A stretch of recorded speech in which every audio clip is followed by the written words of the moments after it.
die beginsel van liefde.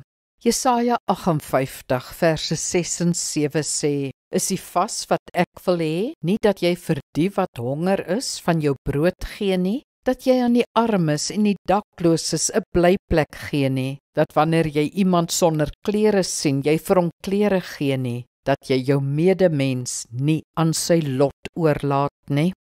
Wat betref bedelaars en boemelaars, is daar nog 'n beginsel wat ons in ag moet neem, naamlik die beginsel van liefde. Bedelaars plaas ons dikwels op die verdediging. Hulle konfronteer ons met 'n onaangename realiteit en laat ons skuldig voel. Soms probeer hulle ons manipuleer. Ons reaksie is dus dikwels om op 'n vae manier kwaad te voel.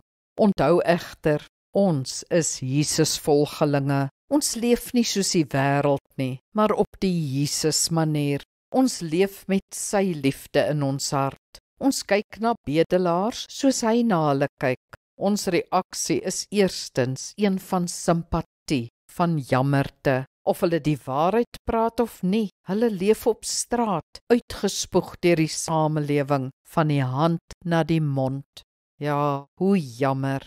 Dit beteken nie ons moet noodwendig vir hulle geld gee nie. Dit beteken dat ons jammer sal wees oor die gebrokenheid van alles, ook van mense.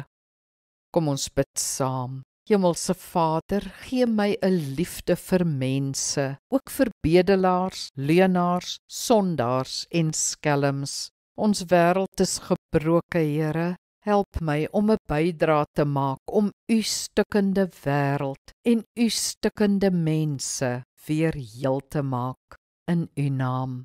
Amen. Die Here seën jou.